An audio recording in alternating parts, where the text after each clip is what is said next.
ప్రభువైన యేసుక్రీస్తు వారి శక్తి కలిగిన నామంలో కూడి వచ్చిన ప్రతి ఒక్కరికి నా ప్రత్యేకమైన వందనాలు చెల్లిస్తున్నాను.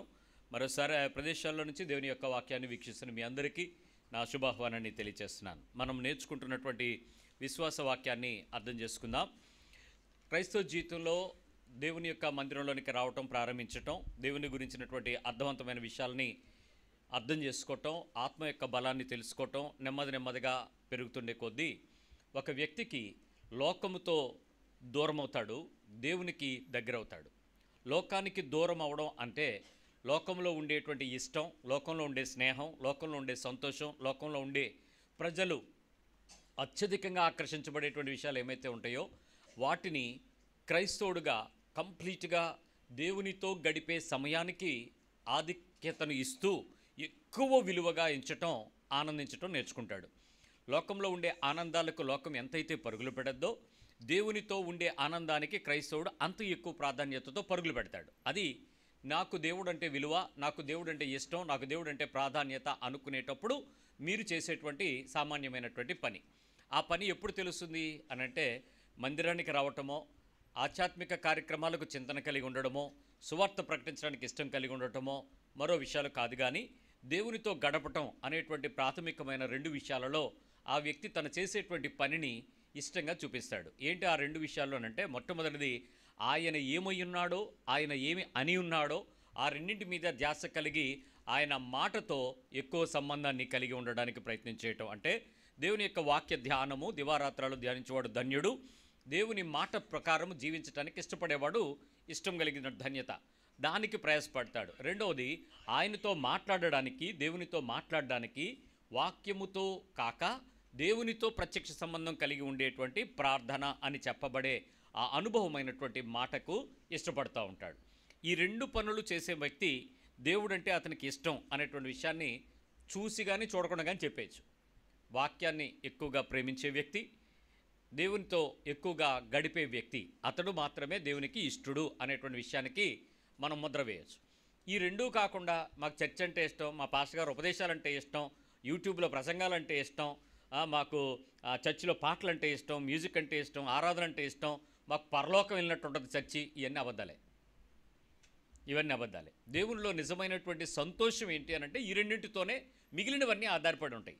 నీ పనులు ఉంటాయి, మీ ఉద్యోగాలు ఉంటాయి, మీ వ్యవహారాలు ఉంటాయి, మీ వ్యాపకాలు ఉంటాయి, మీ పెళ్ళిళ్ళు ఉంటాయి, పిల్లలు ఉంటారు, చదువులు ఉంటాయి, సంస్కార కార్యక్రమాలు అన్నీ ఉంటాయి. కానీ దేవునితో గడిపే ఆ రెండు సంబంధాలు భూమి మీద డైరెక్ట్గా తెలిసినటువంటి ఒకే ఒక దైవ ప్రత్యక్షత క్రైస్తవుడికి మాత్రమే.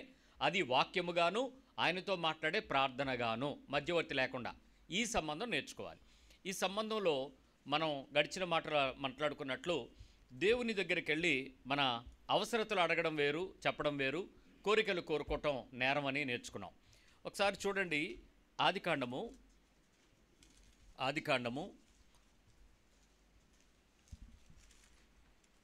4వ అధ్యాయము 26వ వచనం. ఆదికాండము 4:26.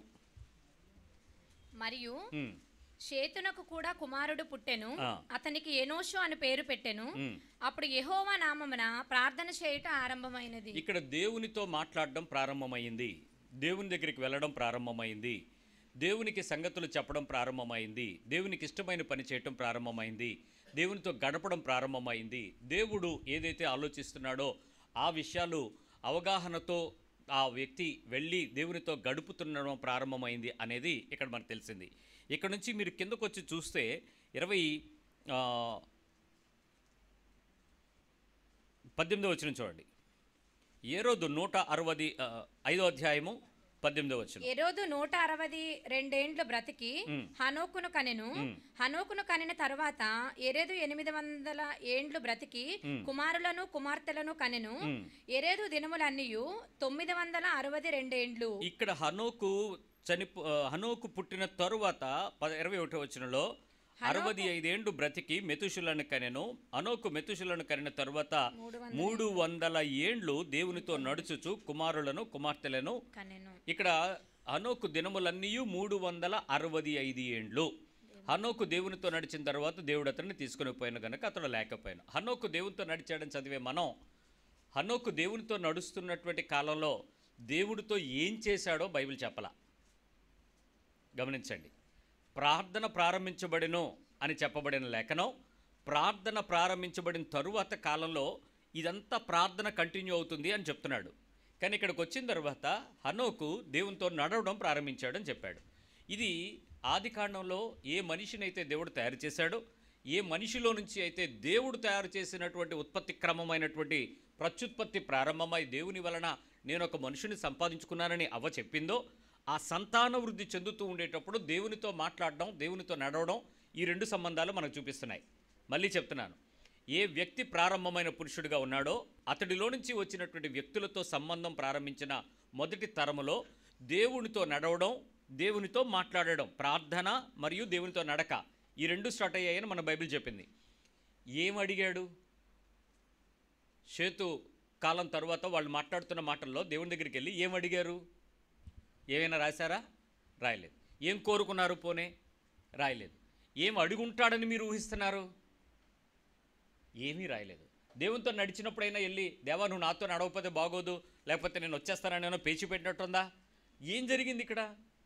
ఏమీ లేదు.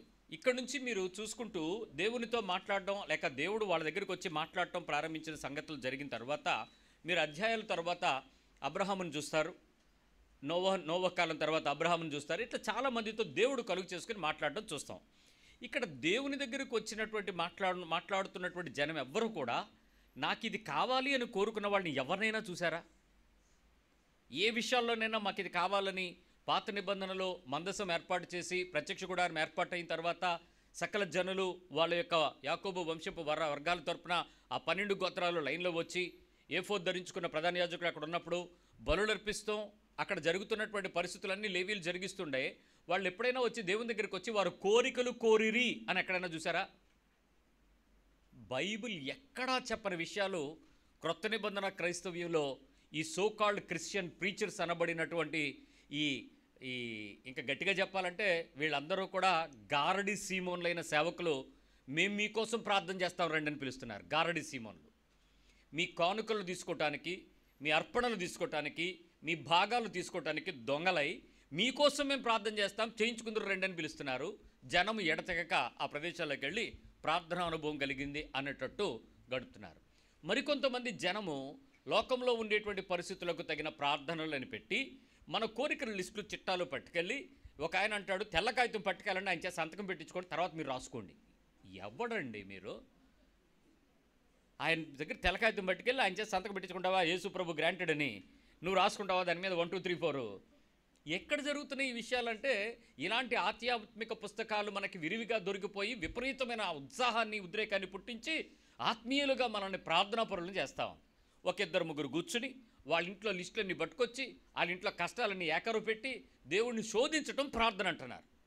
నిజానికి ఒక వ్యక్తి జీవితంతో దేవుని దగ్గరకు వచ్చేటప్పుడు నీ అవసరతలు గుర్తిరిగి నా గురించి తీర్చగలిగిన దేవుడు ఉన్నాడని నమ్మగలిగి రావడం, నా అవసరతలలో నేను దేవునితో ఉండే సంబంధానికి తగినట్లుగా నా మాటలు నేను దేవుని దగ్గరికి వ్యక్తపరచడం ఇంపార్టెంట్. ఆ రెండింటిలోనే ఒక వ్యక్తి యొక్క ఆత్మీయత ఎప్పటికీ కూడా ప్రయోజనకరమైనటువంటి పరిస్థితికి నిలబడి ఉంటుంది అనేటువంటి విషయం విన్నాం. నేను ఒక చిన్న ఉదాహరణలు చెప్పేటప్పుడు మీరు ఎలాంటి ఆలోచనలతో ఉంటారో బయటపడుతుంది. ముందు ఈ విషయాన్ని కిందటి వారం మనం కొంతలో ఆపాం, దాన్ని చూసి ముందుకు వెళ్ళడానికి ప్రయత్నం చేద్దాం. ఎప్పుడైనా మీ జీవితంలో ఏదైనా మీకు సహాయం కావాల్సి వస్తే దేవుని దగ్గరికి వెళ్ళేటప్పుడు మీరు ఎంత సమయం ప్రార్థన చేయడానికి ఇష్టపడతారు? నేను అడిగిన ప్రశ్న సూటిగా ఉంది, సమాధానం స్ట్రైట్గా చెప్పండి. నీకు సహాయం కావాలి, ఏమడుగుతావు? మీరు పిల్లల దగ్గరికి వెళ్ళి మీ చిన్న పిల్లలకి వాళ్ళకి ఏమైనా హెల్ప్ కావాలంటే వాళ్ళు డైరెక్ట్గా ఏమడుగుతారు చెప్పండి? అంతేనా? వాళ్ళకి ఏం కావాలో అదే అడుగుతారా? లిస్ట్ ఏమైనా పట్టుకోతారా? రిక్వెస్ట్లు ఏమైనా ఇస్తారా? డిమాండ్లు, లేకపోతే అలా కాకపోతే ఇలా చెయ్యి, ఏ ఆప్షన్, లేకపోతే బి, లేకపోతే సి అని ఏమైనా ఇస్తారా? ఏమడుగుతారు? నాకు అది కావాలి, అంతే. మీరైతే ఏమడుగుతారు సహాయం కావాల్సి వస్తే?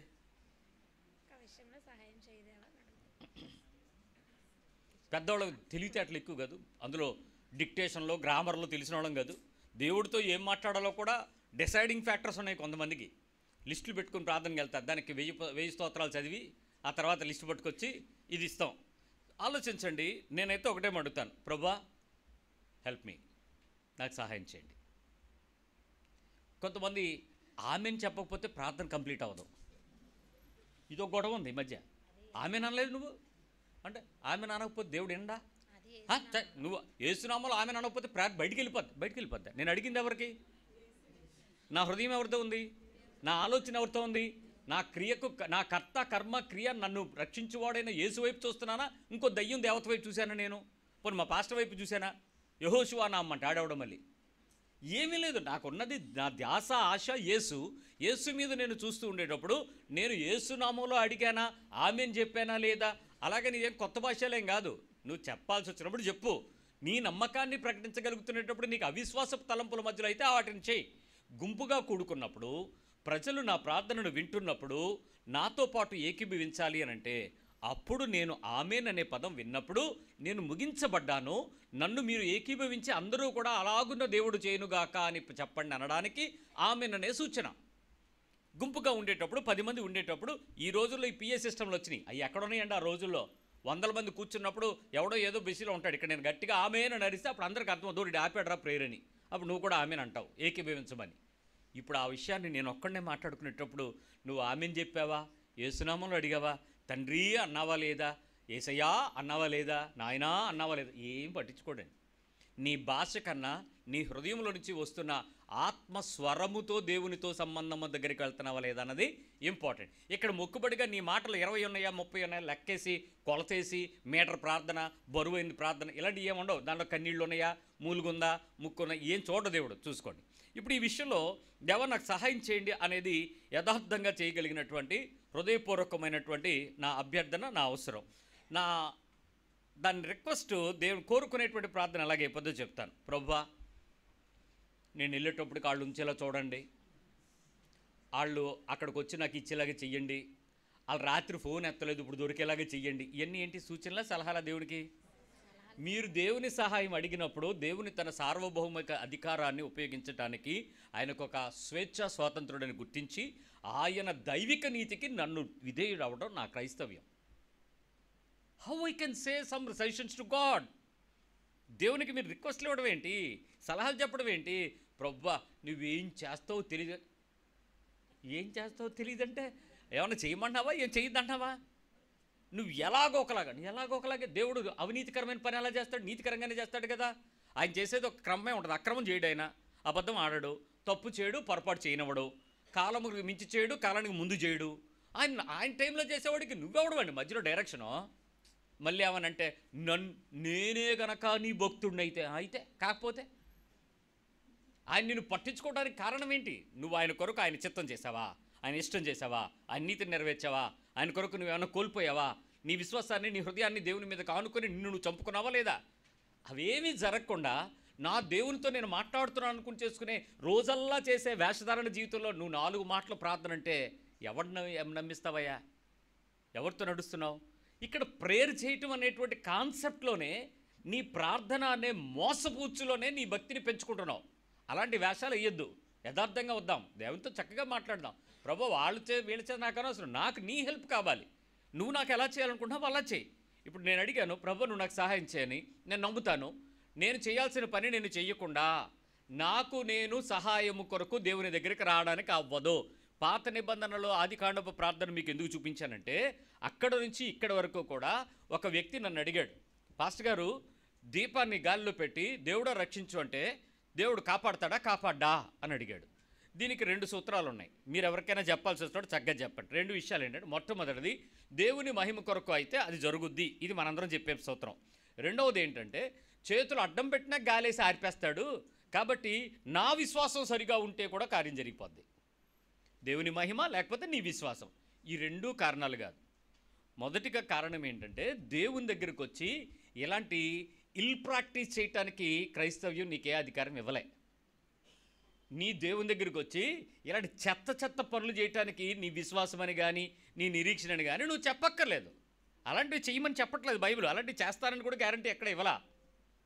మొత్తం బైబిల్ ఇజ్రాయెల్ చరిత్ర ప్రారంభం నుంచి, మానవ పుట్టుక నుంచి, మానవుని యొక్క జీవిత అంతము కారణం తర్వాత ప్రకటన గ్రంథంలో జరగబోయే విషయాలను కూడా చూస్తే అన్నిటి తాలూకా అంతమున జరిగినటువంటి విషయాలను, మానవ జీవితం గురించి ప్రస్ఫుటంగా రాయబడిన ప్రతి వ్యక్తి సమయం గురించి రాయబడింది. అన్నిట్లో ఏ ఒక్క వ్యక్తి కూడా ఇలాంటి మనం చెప్పేటువంటి ఈ హైపోథెటికల్ క్వశ్చన్స్ని ఎవరు ఆన్సర్ చేయరు. ఇంకొక విషయం చెప్పాలి, అలాంటి విషయాలు ఎప్పుడు జరుగుతాయి, ఎప్పుడు చేయమంటాడు దేవుడు, ఎలా చేయమంటాడు? ఒకవేళ అది దేవుడు చేయమన్నాడు అనుకోండి, గాల్లో దీపమే కాదు నీటిలో కూడా దీపం వెలుగుద్ది, నువ్వు చేయక్కర్లా. అది నువ్వు చెప్పింది చెయ్యమనడానికి దేవుడు కాదు, ఆయన చెప్పింది చేయటానికి మనిషి కావాలి. అర్థం చేసుకోండి. నీవు విశ్వాస సంబంధిగా ఉండినప్పుడు నీ విశ్వాసానికి కారణమైనటువంటి దేవుడిని వెతుకుతున్నావా, లేక కారణమైన దేవునికి తగిన విశ్వాసిగా నువ్వు ఉంటున్నావా? ఆ రెండింటిలో తేడా తెలుసుకో. నువ్వు విశ్వాసిగా మారడం వేరు, ఆయన విశ్వాసానికి నువ్వు విశ్వాసంగా మారడం వేరు. ఇక్కడ దేవుని సంగతులు ఎప్పుడూ కూడా అలాంటి వాటిని చెయ్యమని కానీ, చెయ్యటానికి తెగబడమని కానీ, చెయ్యబడే పనులు చేసుకోవటానికి దేవుడిని ప్రశ్నించి పరీక్షించమని కానీ బైబిల్ చెప్పదు. అలాంటి వాటిని నీకు చేయటానికి అధికారం లేదు. అలాంటి అయితే నీ దేవుడు చేయలేడా? ఏ దేవుడు చేయడు. నా దేవుడే కాదు, నీ దేవుడు చేయడు. కావాలంటే రా తెలుసుకుందాం. అవ్వదు అవకాశం. చాలామంది చెప్తారు పరీక్షలు రాసేటప్పుడు, ప్రభువా నేను సరిగ్గా పేపర్ రాయలేదు, నెక్స్ట్ ఏం చేయాలి? ఇన్విజిలేటరు ఆడి చేత 100 మార్కులు వేయించాడు. పిచ్చోడా, నీ పేపర్లో ఏం కనపడకపోతాడు, 100 ఎందుకు వేస్తాడు? 0 వేస్తాడు. నువ్వు ఎలా చేసేయమని చెప్తావు దేవుడికి? అంటే దేవుడిని నీ కోసం ఏదైనా చేసేస్తే, నిజం చెప్తున్నాను, నీ కోసం దేవుడు ఏమైనా చెయ్యగలడు, కానీ అలాంటి పనులు చేయడు. నీకు సహాయం చేయగలిగిన పరిస్థితుల్లో నీ వంతుగా నువ్వు పొద్దున్న లేచి చదవడానికి కష్టపడినా, ఫోన్లు ఆపేసి, సొల్లు కబుర్లు ఆపేసి, తిరుగుళ్ళు ఆపేసి, చుట్టాలు పెళ్ళిళ్ళు పేరెంటాలు ఆపేసి, నువ్వు కాస్త కాలేజీకి వెళ్ళి స్కూల్కి వెళ్ళి పుస్తకాలు తీసి కష్టపడినా దానికి తగ్గ ప్రతిఫలం నీకు ఇస్తాడు. జ్ఞాపకశక్తి ఇస్తాడు, జ్ఞానం ఇస్తాడు, పరీక్ష రాయడానికి ఆరోగ్యం ఇస్తాడు. ఆ ప్రెస్లోకి వెళ్ళిన తర్వాత ఆ ఎగ్జామినేషన్ సెంటర్ ఎక్కడో ఎత్తుక్కోకుండా నీ కళ్ళ ముందు దొరికేలా చేస్తాడు. ఇలాంటి కృపలన్నీ దేవుడు చేస్తాడు, అంతేగాని మార్కులు వేయడు. ఎందుకు? నీ విశ్వాసం ఏంటి? దేవుని సహాయం తీసుకునే పద్ధతి వేరు. సహాయము పొందుకోవాల్సినటువంటి పద్ధతిని తీసుకోవడం మాని సహాయాన్ని మీరు మీ ఎక్స్పెక్టేషన్ రేంజ్లో తీర్చేకండి. అలా ఎప్పుడు దేవుడు చేయడు. మరో ప్రార్థన చెప్తాను. నాయన సహాయం చేయండి, అయిపోయింది. ఇప్పుడు నీకు కొంత ఫినాన్షియల్ హెల్ప్ కావాలి, ఆర్థిక సహాయం చాలామందికి అవసరం కదా. ప్రభువా నా దగ్గర ఇంత ఉంది, ఈ విషయం మీకు తెలుసు, ఇదిగో నేను చేయబోతున్న ప్రయత్నం ఇది, హెల్ప్ మీ. అయిపోయింది. నాకు ఇంతే ఉంది, దీనికి నేను ప్రయత్నం చేయబోతున్నాను, కానీ ఐఎమ్ నాట్ షూర్ ఇది నాకు నువ్వు ఇస్తావా, లేకపోతే ఇంకోటి ఇస్తాడా, లేకపోతే ఇంకోటి ఏదో తెస్తాడా. కాదు, నువ్వు నాకు పంపించు, నువ్వు నాకు ఇవ్వు, నువ్వు నాకు ఎలాగోకలాగో లోన్ పుట్టించు, నాకు ఎక్కడైనా ఫైనాన్సర్ నాకు వచ్చేలాగా చూడు, లేకపోతే నాకు ఏదైనా దొరికిపోయి కట్ట మూట పడిపోయేలాగా చూడు, ఏదైనా సాయం చేస్తే ఈ విషయంలో నువ్వు ఇచ్చావని చెప్పుకుంటాను, నీ దయ వల్ల సంపాదించుకుంటాను అనుకుంటాను. ఈ ప్రార్థనలు ఉన్నాయి చూసారా, మనకి కట్టలో మూటలో పైనుంచి షార్ట్ కట్లో పడిపోయే పద్ధతులు ఉంటాయి చూసారా. ఇక్కడ నీ దగ్గర ఎంతైతే ఉందో వాటితో దేవుడు అనే విషయం పక్కకు పెట్టి నువ్వు వెళ్ళబోతున్న పని అయిపోద్దా లేదా? నువ్వు చెప్పండి. ఒక ఇల్లు కొనాలండి, నా దగ్గర 10,000 ఉన్నాయండి, 15 లక్షలు ఇల్లు అండి. ప్రార్థన చేయండి. ఇప్పుడు ప్రార్థన చేయండి, చెప్పండి. నోటితో చెప్పడానికి ఏం పోయింది? ప్రార్థన ఇప్పుడు అందరూ అలాగే తయారయ్యారు. ఏదో ఒకటి అడిగితే పోలే అనుకుంటూ గడుపుతున్నారు సమయం. ఆ గడుపుతున్న వృధా అయిపోతుంది. దేవునితో గడపండర్రా, అది సంతోషంగా మారే అనుభవం రా, అది దేవునితో నీకు ఉండేటువంటి లక్ష్యముగా మారద్ది, ఆ సంబంధం పెంచుకుంటారా అన్నది నా గోల. ఇప్పుడు 10,000తో 10 లక్షల ఇంటికి గేలం వేయండి. చెప్పరేమి? దేవా హెచ్డిఎఫ్సి వాడిని ప్రేరేపించు, ఐడిఎఫ్సి వాడిని ప్రేరేపించు, శ్రీరామ్ చిట్స్ ఫైనాన్స్ వాడిని ప్రేరేపించు, మా ఇంటి పక్కన వాడిని ప్రేరేపించు, మా రెడ్డి గారి ఫైనాన్స్ని ప్రేరేపించు, మొత్తానికి ఏదో ఒకటి చెయ్యి. నేను వెళ్ళిన తర్వాత వాళ్ళు 10,000 రూపాయలు డిపాజిట్ తీసేసుకుని 10 లక్షల ఇల్లు కూడా నువ్వు ఇచ్చేలాగా, మా నాన్నగారు కూడా రిటైర్ అయ్యేటప్పుడు ఆ డబ్బులు నాకు ఇచ్చేలాగా, ఆయన పెన్షన్ నీకు రాసి ఇచ్చేలాగా చెప్పరే సూచనలు సలహాలు దేవుడికి. మీకు అలవాటే కదా. ప్రభువా మరి ఎలాగైనా సరే ఆయన, ఇక్కడ నీకు అర్థం అవ్వాల్సింది ఏంటంటే వాస్తవికతకు భిన్నంగా దేవుడు ఎప్పుడూ పని చేయడు. దానికి నీ ప్రార్థనలను అడ్డు పెట్టద్దు, అలా పెట్టే వేషపు సమయాలను వృధా చేయొద్దు. దేవునితో గడుపుతా ఉన్న స్పృహ కలిగిచ్చేయి. నీ దగ్గర ఎంత ఉందో పట్టుకుని వెళ్ళే ముందే నువ్వు ఆలోచించుకో. ఎవడైనా వ్యాపారానికి వెళ్ళేటప్పుడు, యుద్ధానికి వెళ్ళేటప్పుడు వాడు వస్తువులను చూసుకుంటాడు, వాడి సైన్యాన్ని సమకూర్చుకుంటాడు, తగులుబడి పడుతుందా లేదా చూసుకుంటాడు, ఎక్కడి నుంచి తెచ్చుకోవాలో ఎత్తుకుంటాడు. అప్పు చేయాలనుకుంటున్నావా, నువ్వు అప్పు చేయి. లోనికి వెళ్దాం అనుకుంటున్నావా, ఎల్లు. ఎవరిదైనా చేపలు తెచ్చుకున్నా తెచ్చుకో. అంతేగాని దేవుడి దగ్గరికి వెళ్ళి 10,000 ఉంది, 10 లక్షలు ఇల్లు నాకు వచ్చేలా చూడు ప్రభువా, అది ప్రార్థన. కోరిక నీ కోరికల గురించి నువ్వు అరిచినంత మాత్రంలో, ప్రార్థన చేసినంత మాత్రంలో, మీ పాస్టర్ గారు రాత్రి ప్రార్థన చేసేసి తెల్లారు నీకు వచ్చేద్దని ప్రవచనం చెప్పేస్తే మాత్రం జరగదు. అబద్ధాలు, మోసపోకు, దేవుడు వెక్కిరించబడ్డావు. అంటే నీ హృదయంతో దేవునితో ఉండే సంబంధం ఏంటి? నేను ఇక్కడ నీకు దేవుడు ఎప్పుడు చేస్తాడో తెలుసా? 10,000 రూపాయలతో నీకు ఇల్లు గురించి, నీకు ఇల్లు ఇవ్వడానికి 10 లక్షల ఇల్లు 10,000 రూపాయలకి నీ చేతికి వచ్చేలాగా, నీ పేరు మీద రిజిస్టర్ చేసి నీ కాగితం ఇచ్చేలాగా ఎప్పుడు చేస్తాడో తెలుసా? నువ్వు ఆయన నీతిని నెరవేర్చే జీవితాన్ని నువ్వు కలిగి ఉన్నప్పుడు, నువ్వు ఆయన చిత్తము నెరవేర్చే జీవితానికి నువ్వు సమర్పణ కలిగి ఉన్నప్పుడు, నీవు ఆయన విశ్వాసానికి వీరత్వంగా నిలబడగలిగే ఒక సాక్షిగా నువ్వు నిలబడినప్పుడు, ఓ పరిస్థితులు ఎదుర్కొన్నప్పుడు వెనక ముందు చూడకుండా ప్రభు మాట కొరకు ఏమైనా చేస్తాను అని తలదించుకొని శిరసావహించి ఆయన ఆజ్ఞకు నువ్వు ప్రియముగా ఎంచినప్పుడు, దేవుని మాటల కొరకు నీ జీవితంలో ఎవడు ఏమన్నా సరే లక్ష్యం లేకుండా నేను దేవుని కొరకు ఎలాగే బతుకుతాను, ఎవడేమనుకోండి నాకు అనవసరం అని నువ్వు దిగజారిపోయి లోకం దృష్టిలో పెంటగా ఎంచబడినప్పుడు నీకు ఆ 10,000 రూపాయలకి నీ దగ్గర తీసుకొచ్చి ఇల్లు చేతిలో పెడతాడు. ఈ స్థితి దీనత్వం రాదు. నువ్వు చెప్పే సూచనల సలహాలకి దేవుడు మెస్మరైజ్ అయిపోయి రాత్రికి రాత్రి బిడ్డా ఈ ఇల్లు తీసుకోము అని నీకు ఇచ్చేసాడని మాట్లాడిచ్చాడా? అప్పులు ఎందుకు అవుతారనుకున్నారు? ఇలాంటి విశ్వాస ప్రయత్నాలు చేసే, తప్పుడు దానికి సంతకాలు పెట్టి చెక్కులు ఇచ్చి అక్కడ చేసి ఇక్కడ చేసి, నేను తప్పుడు పని నేను ఎందుకన్నానో చెప్తాను. నేను ఎవడైనా చేస్తే ఇల్లు సంపాదించుకుంటే ఆస్తి సంపాదించుకోవాలి. ఇల్లు అనేది స్థిరమైన కలిమి కదా. స్థిరమైన కలిమి అనేది దేవుని ద్వారా వచ్చేటువంటి గొప్ప భాగ్యం. 25 సంవత్సరాలు బ్యాంక్ తాకట్టు పెట్టుకున్న నీ బతుకులో నీ ఇల్లు నీ సొంతమా? 30 సంవత్సరాలు హౌస్ లోన్ పెట్టుకుని కటింగ్ ఎత్తుకుంటూ ఆ ఇల్లు నీది అంటున్నావు. మెంటల్ ఏమైనా ఉండొచ్చు నీకు? అది ఎవరిది? బ్యాంక్ది.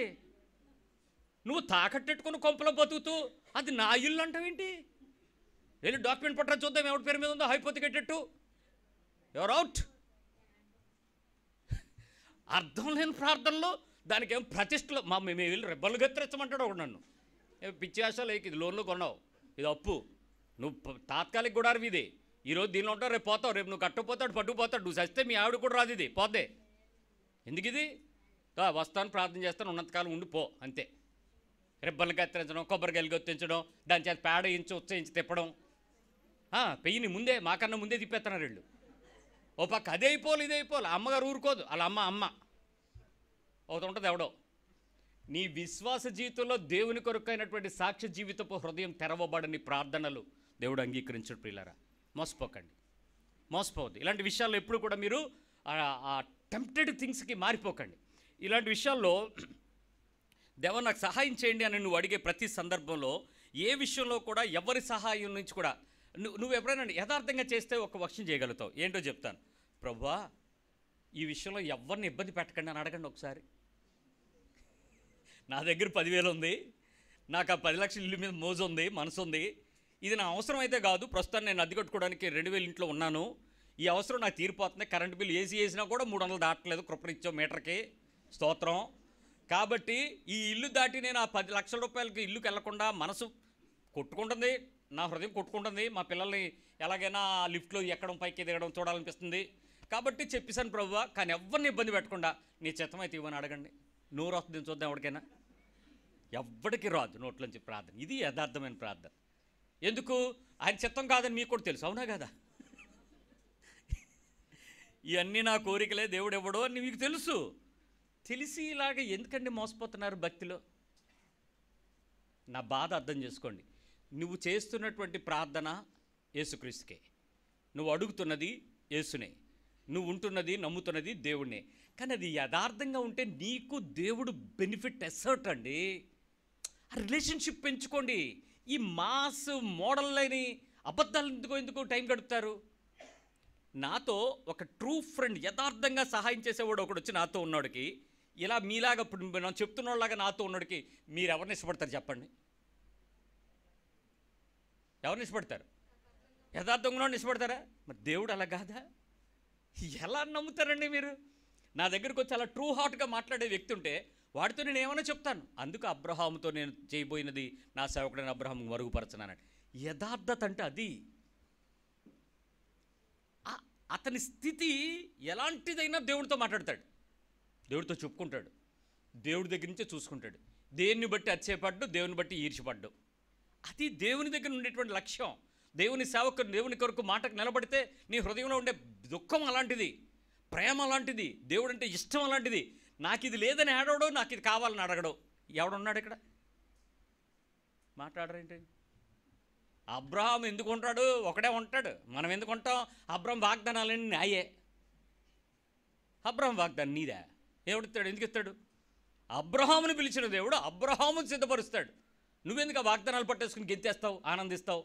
మానసికమైన భక్తిని ఇంకొంచెం పరిణితిగా తెచ్చుకుంటే రిలేషన్షిప్ పెరుగుతారా, దేవునితో సంబంధం పెంచుకుంటారు. అక్కడ మీ తక్కువ చేయడు దేవుడు, ఏది తక్కువ చేయడు, ఆ యథార్థతను చూడటానికి ఇష్టపడతాడు. మరో ప్రార్థన చెప్తాను. దేవా, నాకు ఇవేవి రావట్లేదు, నా సర్టిఫికెట్లు లేవు, నాకు అందుబాటులో లేవు, ఇవేవి నా దగ్గర లేవు, ఇవేవి నా దగ్గరికి ఇవ్వట్లేదు, ఈ అధికారులు నా దగ్గర నాకు ఇబ్బంది పెడుతున్నారు, లేకపోతే ఇలాంటి పరిస్థితి ఉంది. రైట్, నీ సర్టిఫికెట్లు కావాలి, నీ డాక్యుమెంట్స్ రావాలి, నీ పేపర్స్ రావాలి, నీకు కావాల్సినవి అక్కడ ఉండిపోయినాయి, వాళ్ళు ఇవ్వట్లేదు, వాళ్ళు ఇబ్బంది పెట్టారు, నువ్వు 4 సార్లు తిరిగావు, అవ్వలేదు. రైట్, ఇప్పుడు నువ్వు ప్రార్థన చేయడానికి దేవుని అడుగుతావు. ఏమని అడుగుతావు చెప్పండి? ఇవి లేవు, ఇవి నీకు కావాలి. ఏమడుగుతారు? అధికార హృదయాలను మార్చుదేవా. సలహా. ఇవన్నీ సలహాలు. మీరు చెప్పండి, నేనేం చెప్తాను పని. మీకేమనిపించింది ఇప్పుడు వరకు? మీకు ఇవన్నీ భక్తి ప్రార్థనలే. చెప్పండి, ఇంకా మాట్లాడండి. వాళ్ళ హృదయాన్ని నెమ్మది చేయి ప్రభువా, నా వైపు త్రిప్పు నాయన, నీటి కాలువలో తిప్పు దేవుడు నువ్వు. అధికారులు హృదయాలు నీటి కాలువలో తిప్పుతానని వాక్యంలో రాసిపెట్టావు, తిప్పు నాయన. మీరు చేసే విషయాలన్నిట్లోనూ మీరు టైమే వేస్ట్ చేస్తున్నారు. ఇక్కడ అప్పగింతలు కూడా పెట్టకండి. నా దగ్గర ఒక పిల్లవాడు చెప్పాడు, అన్నయ్య మరి చదువుకోమన్నప్పుడు నేను సరిగ్గా రక్షణ సరిగ్గా లేదు, కానీ ఎక్కువ ప్రేర్లకు తిరిగేవాడిని. రక్షణ సరిగ్గా లేదు, ఎక్కువ ప్రేర్లకు తిరిగేవాడు. నేను నిజమే చెప్తున్నాను, ఆడ అబద్ధం చెప్పలేదు. ఆడు నాకు తెలుసు. ఆడు ఇప్పుడు చూసిన మీటింగ్కి వెళ్ళేవాడు, ఆడికి రక్షణ అనుభవం లేదు. ఎందుకు వెళ్ళేవాడు అంటే నాకు తెలుసు ఎందుకు వెళ్ళేవాడు. అప్పుడప్పుడు నన్ను కూడా తీసుకెళ్ళేవాడు. అందుకు తిరుగుతూ ఉండేవాళ్ళం చర్చిలు. ఏం తెలిసేది కాదు. కానీ వీడు ఎప్పుడు చదువు మానేసి యూనివర్సిటీకి మానేసి ఎగ్గొట్టి తిరుగుతూ ఉన్నాడు. సర్టిఫికెట్ టైం దాటిపోయింది, బ్యాక్లాగ్స్ ఉండిపోయినాయి. ఆశ్చర్యమైన దేవుని కృప ఏంటంటే 5 సంవత్సరాలు అయిపోయిన తర్వాత, ఏది ఇంజనీరింగ్ కంప్లీట్ అయిపోయిన 5 ఏళ్ళ తర్వాత ఒక్క సింగిల్ డేలో, అదే సింగిల్ సిట్టింగ్ ఏదో పెట్టి, ఆ రోజు కనుక మీరు ఎగ్జామ్స్ మిగిలిన బ్యాక్లాగ్స్ అన్నీ రాస్తే మీకు సర్టిఫికెట్లు ఇస్తామన్నారు. వీడు ఆ సర్టిఫికెట్ అది పట్టుకొచ్చి, ఒరే ఈ 4 పేపర్లు కనుక ఈ 3 రోజుల్లో రాసేస్తే పాస్ అయిపోతే సర్టిఫికెట్లు వచ్చేస్తారమ్మయ్యా అన్నాడు. ఇప్పుడు బలి దొరికిందిరా నీకు ఛాన్స్, పదా రాసేద్దు కానీ అనేసి ఆడికి ఏదో రాత్రి ముందు డిక్టేషన్లు ఇచ్చాం, ఆడేదో రాశాడు, పాస్ అయిపోయాడు. సర్టిఫికెట్లు రావట్లేదు. ఇప్పుడు వాళ్ళు ఏమన్నారంటే ప్రతి సంవత్సరం మార్కులు స్టిల్ తీసుకురా అన్నారు. వీడు ఎక్కడ ఒకటి రాశాడు, అక్కడ ఒకటి రాశాడు, మొత్తం ఏరుకోవడం చాలా ఇబ్బంది అయిపోయింది. ఆడొచ్చి సర్టిఫికెట్ల గురించి చెప్పాడు. ప్రార్థన చేద్దామన్నా. అందరికీ తెలిసింది కామన్ వర్డ్ ఏంటి? అసలు ఎంత తేలిగ్గానే ఎత్తారండి ఆ పదం. అన్నోళ్ళు చేశారు ఎప్పుడన్నా? ప్రశ్నించుకోండి మీరు. ప్రార్థన చేద్దాం అన్నోళ్ళు చేశారా? చేసినోడు చెప్పకుండా ఉండగలడా? నేను చేశాను ప్రేయర్ నీకోసం అని చెప్తాడు ఖచ్చితంగా చేస్తే. మరి నువ్వు ఎప్పుడు ఎవరికి చెప్పలేకపోతున్నావు అంటే అర్థం ఏంటి? అదే కదా. నిన్న మా చర్చ్కి ఓ పాప వచ్చి కూర్చుంది. ఆ అమ్మాయికి పాము గడిచిన వారంలో హాస్పిటలైజ్ అయింది. చర్చ్లో గ్రూప్లో పెట్టాం, అందరూ ప్రార్థన చేశారు, అయిపోయింది. నిన్న ఆవిడ కూర్చుంది, వచ్చి నాతో మాట్లాడుతుంది. దేవుడు మెరుగైన స్వస్థ ఇచ్చాడు అనే, ఇలా జరిగింది, మేము ఇంకా సేవకి వెళ్తున్నాం అని మాట్లాడుతుంది. సరిగ్గా ఒక ఆయన నన్ను పలకరించడానికి నాకేదో పుస్తకం వచ్చిందని ఇవ్వడానికి వచ్చాడు. వచ్చి చూసి, అమ్మా బాగున్నావా, పాము కరిసింది తగ్గిపోయిందా, అంత ఆరోగ్యంగా ఉన్నావా, దేవునికి స్తోత్రం, నీకోసం ప్రార్థన చేశాం అన్నాడు. ఎందుకు అన్నాడు అతను? నువ్వు ఎప్పుడైనా ఎవరికైనా చెప్పావు అలాగా? గుంపులో జై అంతే. అతను వెళ్ళిపోయిన తర్వాత అడుగుతుంది, అన్నయ్య ఆయనకి నాకు పాము అని అంటే, గ్రూపు నీ ఫోన్ లేదు కదా, నీకు తెలీదు, మేము ఒక గ్రూప్లో పెట్టాం, నీ గురించి ప్రార్థన చేయమని చెప్పాం, చర్చిలో ప్రార్థన చేసాం, నీతో పాటు అందరూ ఏకీభవించాం, ఈరోజు నీ దగ్గరికి వచ్చి ధైర్యంగా నేను నీకోసం ప్రార్థన చేశాను చెల్లమ్మా, నీ ఆరోగ్యం ఎలా ఉందని అడిగాడు. చేశాడు కాబట్టి చెప్పాడు. ఇక్కడ చాలామంది ప్రార్థన చేస్తామనే పదం వాడేయగలం, కానీ దానికి కావాల్సిన తీవ్రతతో దేవుని దగ్గరికి వెళ్ళిన యథార్థత ఉందో లేదో మీరే తెలుసుకోండి. రైట్, ఇప్పుడు ఆ సర్టిఫికెట్ల గురించి వాడు నాన్న తిప్పలు పడుతుంటే నేనేం చెప్పానంటే, అరే ఒక పని చేయి, జేఎన్టీయూకి వెళ్ళు, ఎగ్జామినర్ మీ చీఫ్ ప్రిన్సిపల్ ఎగ్జామినర్ ఉంటాడు, ఆయన దగ్గరికి వెళ్ళు, నేను ఓ పేరు చెప్తా, నా పేరు చెప్పి అయిపోద్ది అన్నాడు. వెళ్ళాడు, ఆఫీస్ లోపలికి వెళ్ళాడు, స్లిప్ ఇచ్చాడు. ఏం కావాలని అడిగాడు. సార్ నా సర్టిఫికేట్లు కావాలంటే, ఆయన జనరల్గా సర్టిఫికేట్ల కోసం బొచ్చుడు తిరుగుతూ ఉంటారు. వెళ్ళి తెచ్చుకో అన్నాడు అంతే. అంటే సార్ వెళ్ళి తెచ్చుకో అంటే నన్ను పలానా వాళ్ళు పంపారండి అని చెప్పి పేరు చెప్పాడు. పేరు చెప్పగానే ఇలా రా కూర్చో అన్నాడు. బెల్లగొట్టి నీ హాల్ టికెట్ ఇలాగే అన్నాడు. ఈ సర్టిఫికేట్లు ఇవ్వటరా అన్నాడు. 10 నిమిషాల్లో సర్టిఫికేట్లన్నీ టేబుల్ మీదకి వచ్చాయి. సార్కి నేను అడిగానని చెప్పు, తీసుకెళ్ళి పని ఇచ్చాడు. రూపాయి ఖర్చు లేదు. ఫస్ట్ ఇయర్ నుంచి మొత్తం backlog supplementary certificate, original certificate, అన్ని సర్టిఫికేట్ తెచ్చారు. మొత్తం వచ్చాయి. తీసుకొచ్చి థ్యాంక్ యూ సార్, వస్తాను సార్ అని చెప్పేసి, దీనికి మొత్తం ఫీజు ఎంత సార్ అంటే, అది మేము కట్టేస్తాం వెళ్ళిపోన్నాడంట. 22,000 ఆయన కట్టుకున్నాడు ప్రిన్సిపల్. వచ్చాడు సర్టిఫికేట్ పట్టుకుని వచ్చి, అలివన్నా పేరు చెప్తే పని అయిపోయింది అన్నాడు. దేవునికి స్తోత్రం అన్నాడు. అనకన్నాను. దేవుడు నీకు సహాయం చేశాడన్న మాట యథార్థంగా అది కాదు. నువ్వు ఒక మనిషి పేరు వాడావు, ఒక అధికారి పేరు వాడావు, ఒక ఐఏఎస్ పేరు వాడావు. ఆ పేరు విషయంలో ఆయనకు నేను చెప్పాను, అయ్యా ఇలా అయింది అంటే మీరు వెళ్ళండి, మీరు మాట్లాడండి, అవ్వకపోతే అప్పుడు నా పేరు చెప్పండి అన్నాడు ఆయన. అందుకు నేను ధైర్యంగా నీతో ఈ పని చెప్పాను. కానీ ఇక్కడ నీకు ఆ అధికారికి సంబంధం లేదు. కానీ నువ్వు సర్టిఫికెట్ల విషయంలో నువ్వేం ప్రార్థన చేసుకుని వెళ్ళుంటావు? ప్రభువా వెళ్తున్నాను. మీ ప్రార్థనలు ఇంకా రొటీన్ అందరూ చేసే ప్రార్థనలు ఏమని? హృదయం తిప్పు, మెత్తన చెయ్యి, నా మీద దయ కల్పించు, యోసేపుకి జరసాల అధికారికి దయ కలిగించినట్లు. ఎక్కడ బ్రాకెట్ వేశారు? ఎక్కడదైనా వేసేయగలం. క్రైస్తవుడు వాక్యం పలుచుకుని నచ్చిన మాట మాట్లాడగలడు. ప్రార్థన అంటాడు దాన్ని. నువ్వు ఎవరి దగ్గర ఏముందో అనేటువంటి విషయం వదిలేసి, ప్రభువా నా పరిస్థితుల్లో పలానా వాళ్ళ దగ్గర అని వదిలేసి, నేను తప్పు చేశాను, చదువుకోవాల్సిన టైంలో నీ గురించినటువంటి రక్షణ అనుభవం సరిగా లేదు, ఆత్మానుభవం లేదు, వాక్యానుభవం లేదు, ప్రార్థనానుభవం లేదు, కానీ మీటింగ్లు అంటూ టైం చుట్టూ మా పాస్గా చుట్టూ తిరిగాను. కానీ ఈరోజు నాకు నీ గురించి తెలిసింది, నా చదువు విలువ కూడా నాకు అవసరమైంది, ఈ సర్టిఫికెట్ నా దగ్గర లేదు, ఈ విషయంలో ఈ కాగితాలు నాకు కావాలి, నేను అధికారుల దగ్గరికి వెళ్తున్నాను, పరిస్థితులన్నింటిలో జ్ఞాపకం చేసుకుని ఆయన నీ చిత్తం అయితే ఈ పరిస్థితుల మధ్యలో నాకు కావాల్సిన విషయాలు నూనె. యథార్థవంతులకు ఆయన శోభస్కరమైనటువంటి సమాధానాలు ఇచ్చే దేవుడు. ఇంకే రకమైన కల్తీ ఉండకూడదు నీ మనసులో, చిన్న పాయింట్ ఆఫ్ డీవియేషన్ కూడా ఉండకూడదు. అసలు నీ హృదయం ఎంత పర్ఫెక్ట్గా ఉంటుందో నీ మాటల్లోంచి తేలిపోద్ది. ఏమనవసరం నీకు. లార్డ్ యేసయ్యా నువ్వు అంతే, వెళ్తున్నాను, వెళ్ళి నిలబడు, నిన్ను పిలిచి నీ పరిస్థితి ఏంటని అడిగి నీకు కావడానికి, నీకు చేయడానికి ఒక అద్భుతమైన సహాయం. నేను మీకు ఎందుకు చెప్తున్నాను తెలుసా? ఈరోజు బైబిల్ చేత్తో పట్టుకొని నీతో చెప్తున్నాను. నేను ఒకప్పుడు దేవుని సన్నిధిలోకి వచ్చినప్పుడు నేను పడిన వేదన ఇంతంత కాదు. భయస్తుడిని, మనుషుల దగ్గరికి వెళ్ళలేను, ధైర్యం ఉంది కానీ వెళితే మాట్లాడేంత స్థాయి కాదు మనకి. మనల్ని అటెండ్ చేయరు పబ్లిక్ సర్వెంట్స్. ఎలాగా ఏంటి? ఒక డాక్టర్ దగ్గరికి వెళ్ళాలంటే భయం, ఒక ఎంఆర్ఓ ఆఫీస్కి వెళ్ళాలంటే భయం. ఎక్కడికి వెళ్ళడం అంటే వెళ్ళిపోతాం. ఇప్పుడు మీరు ఎలా వెళ్తారు వెళ్ళిపోమంటే? అంతేగాని అది మీరు వెళ్ళంగానే మీకోసం వాళ్ళు వస్తే ఎలాగెళ్తారు? తేడా ఉందా లేదా? అలాంటి పరిస్థితిలో నాకు ఈ వాక్యం సహాయం చేసింది. ఈ ప్రార్థన అనే పదాన్ని నేను రీసెర్చ్ చేస్తూ, వీళ్ళెవ్వరు దేవునితో రాజులు మీకు దాదులవుతారంటే ఎలా అవుతారు? నువ్వు యథార్థంగా ఉండడం అంటే ఏంటి? నేనేం చేయాలి? నేను ఎలా ఉండాలి? ఎందుకు తలదించకూడదు? ఎందుకు రోషంగా బతకాలి? ఎందుకు పౌరుషంగా బతకాలి? ఎందుకు లాలూచి పడకూడదు? ఎందుకు తప్పు చేయకూడదు? ఎందుకు పాపం చేయకూడదు? బైబిల్లో దేవుడు బాధపడతాడని తెలుస్తుంది కాబట్టి, నేను వదులుకుంటే దేవుడు ఆనందిస్తాడని తెలిసింది కాబట్టి, ఈ పనులు చేయడానికి ఏముంది? ఆఫ్టర్ ఆల్ కోల్పోవడమే కదా. పోనీ ఏదిపోతే పోయింది. మనుషులు గౌరవించరు, పోనీ దేవుడు పట్టించుకుంటాడు కదా.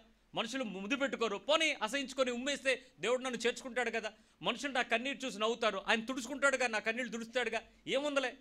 ఎప్పుడైతే నా జీవితంలో ఈ విషయాన్ని నెరవేర్చుకోవటం ప్రారంభించానో, జస్ట్ ఫ్యూ ఇయర్స్, ఒక 4-5 ఏళ్ళు ఈ దుఃఖాన్ని నా లోపల నలుగుతూ, ఎక్కడికైనా వెళ్తే ఈ పని చేసేవాళ్ళు ఎవరైనా ఉంటే, తెలిసిన వాళ్ళు ఉంటే ఎలాగ ప్రవ్వా అని ఆలోచిస్తున్న టైంలో, పట్టణానికి ఫస్ట్ ఆఫీసర్ అయినటువంటి కలెక్టర్ గారు ఆ ప్రదేశానికి రావడం, ఆయన చర్చి ఏ చర్చి దేవుని దగ్గర వాక్యం ఉంటుంది అని వెతుక్కుని ఆ రేకులు కారిపోతున్న రేకుల్లో ఉన్న చర్చిలు నా దగ్గర రావడం జరిగింది.